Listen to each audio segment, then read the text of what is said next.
Howdy, howdy. In today's presentation, we're going to talk about the election of Lincoln and also the military strategies behind the Civil War.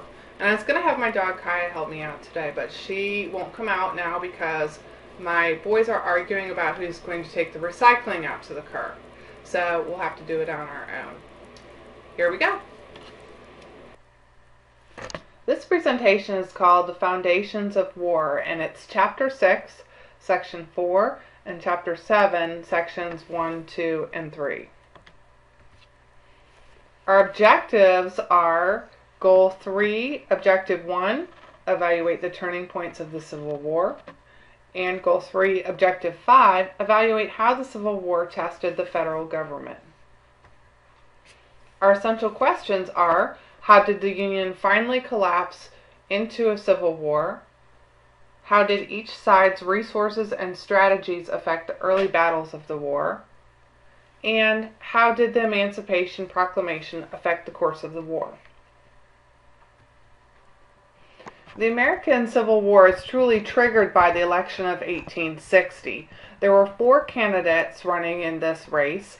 Abraham Lincoln was the Republican, and of course he argued that slavery must not be allowed in any of the territories. John Breckinridge was the Southern Democrat, and he represented the opposite stance. He said that the federal government must protect slavery.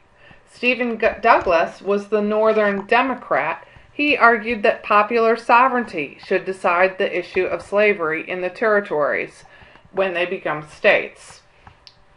And John Bell was the constitutional unionist. He represented a joint effort between the Whigs and the Know-Nothings, and his platform said that the federal government should support slavery and also defend the Union.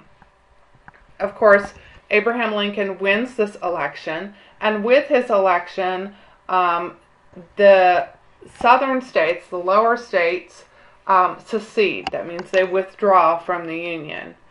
They call themselves the Confederate States of America, and they are sometimes seen as the abbreviation CSA. So in the next video, we'll talk about the technologies, strategies, and soldiers involved in the Civil War.